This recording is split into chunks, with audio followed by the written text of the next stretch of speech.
maganda at maligayang pagdating sa Kwento Mo, Kwento Natin! Ang talk show na kung saan pag-uusapan natin ang isang nobelang pinamagatang Para Kay B na isinulat ni Ricky Lee.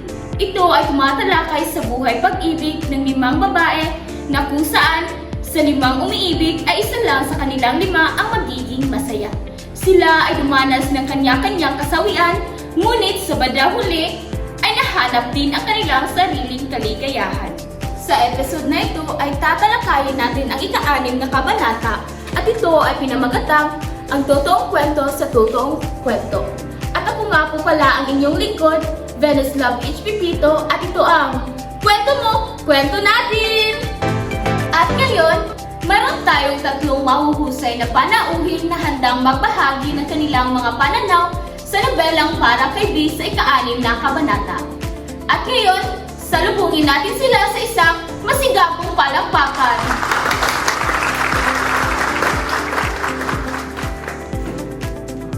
Una, si Binibining J.J. Rose, isang artista na nagpahayag ng kanyang talento sa mga karakter na kanyang ginampanan.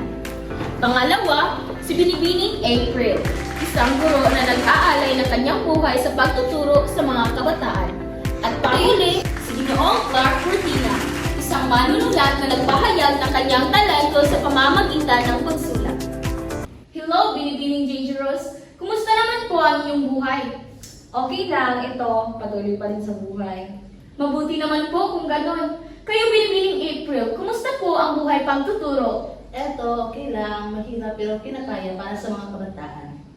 At magpapahuli ba si Ginoong Clark? Ginoong Clark, kumusta naman po kayo ngayon? Mabuti naman at papatuloy pa rin ako sa pagsusulat ngayon.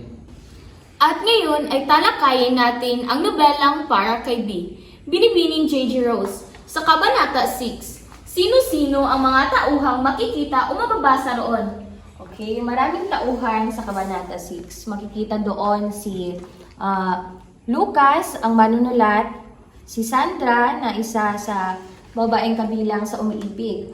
Si Bessie naman ay isa sa mga karakter na nagustuhan ni Lucas. Dito makikita rin natin si Manong Belen, si Charlie, at marami pang iba. At alam niyo ba na sa unang kabanata, ang mga karakter doon ay makikita. At alam mo ba na sa ika-6 na kabanata ay lumabas ang mga karakter ng nobela? Ganun ba? Si Binibining April naman. Binibining April, ano ang naramdaman mo habang binabasa ang nobela? So, ang nararamdaman ko po noong binabasa yung nobela ay lungkot. Tapos sa mga karakter naman, ang pinaka-nagustuhan ko ay si Irene at si Sandra. Si Irene po kasi yung tipo ng babae na kung saan ay palaban, samantalang si Sandra naman yung tipo ng babae na napaka-sensible. So, ang nobelang ito ay kapupulutan ng aral. Dito, sabi nga ni Binibining J.J. Rose ay lumabas yung mga karakter mula sa laptop ni Lucas. Alam niyo ba kung bakit sila lumabas? Ito ay dahil hindi sila masaya, dahil lahat sila ay iniwan o nangiiwan. Sabi nga ni Irene, dapat lahat ng kwento ay may closure. Kaya lumabas sila upang i-revise ang kanilang ending. Kaya gumawa sila ng demand letter upang ipahayag ang kanilang puso at damdamin. Kasi daw, they have rights. Pero kung hindi kayang baguhin ni Lucas ang buong kwento, ay at least man daw baguhin ang ending. Si Ginoong Clark naman. Ginoong Clark, ano ang masasabi mo tungkol dito? Tama po ang sinabi ni Binibining April. Gumawa po ang mga karakter ng demand letter at dahil doon ay gumawa rin si Lucas. Ito ay 4 na demands at sa huling demand ay binanggit ang kanya ang final say. Kaya humarap si Lucas sa laptop at sinulat niya ang revised ending. Ano naman po ang naramdaman ninyo pagkatapos mabasa ang nobela? So, ang naramdaman ko ay kabaliktaran ng naramdaman ng ating mga binibining.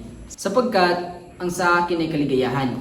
Kasi kung mapapansin natin sa kwento, ay naging matatag ang lahat ng mga tauhan. So napapahiwatig lamang ito na dumaan man tayo sa pagkalugmok ay matuto pa rin tayo umahon mula rito. Sa mga tauhan naman, pinaka-nagustuhan ko si Sandra. Nagustuhan ko rin ang tauhan ni Bessie sa kwento ni Lucas sapagkat napakabait niya. Hindi niya iniwan si Lucas hanggang sa matapos nito ang kwento. Kaya sa mga kabataan dyan, kung dadanas man kayo ng pagkasawi sa pag-ibig, ay magpatuloy lamang kayo sa buhay at magsumikap. Dahil marami pang oportunidad ang darating sa inyong buhay at mahanap nyo rin ang tunay na kaligayahan at pagmamahal sa inyong mga sarili. Napakaganda po ng inyong mga kasagutan. At napansin ko na parang gusto ng mga manonood na ipakita ninyo ang inyong mga galing at ibabahagi rin nila ang kanilang galing dahil tapos na rin nilang basahin ang nobela. Ngunit iyan ay mangyayari sa ating pagbabalik sa Kwento Mo, Kwento Natin! Under the double-decker bus crashes into us. To die by your side is such a heavenly. Ngayon ay nagbabalik ang Kwento Mo, Kwento Natin! At sa puntong ito ay babahagi natin ang halimbawang pangyayari mula sa nobela. Ang pangyayaring ito ay kung saan lumabas ang mga karakter. Pumayag kang tawaging writer ni Sandra, pero ano nga bang mga nasulat mo? Pinarevise mo lang naman yung sinulat mo dun sa send ko si Charlie. Pati mga linya, pinatranslate mo sa kanya sa Ingles dahil gusto mong ma-impress si Bessie. Ginawa mong Taglish. Pati ang title, bakit para kay bilang? Ang dami namin letra sa alphabet. Kaya mo kami sinulat dahil gusto mong matanggap ka pa rin ni Bessie. Ginawa mo kang di maglubahan gaya ni Bessie. Ginawa mo kami suwi lahat. Dahil suwi ka rin. Ikaw ang totoong capital S. Ako, pinakalimutan mo kay Jordan dahil gusto mo makalimutan si Bessie. Pero di mo magawa, kaya sa kwento mo dinaan.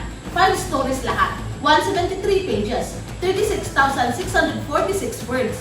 Pinagsasabong mo kami para isa lang maging maligaya. Ito kasi si Bessie, kaya lahat kami nagsasuffer. Hindi ako yun. Tauhan lang ako. Pero may gusto akong sabihin sa'yo, Lucas. Ganun pa. Wow! Napakahusay! Ang intense! Tunay ngang nababagay kayo sa pag-arte.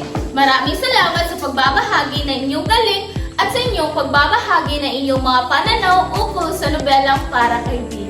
Sana'y naging inspirasyon ito sa lahat ng mga nanonood.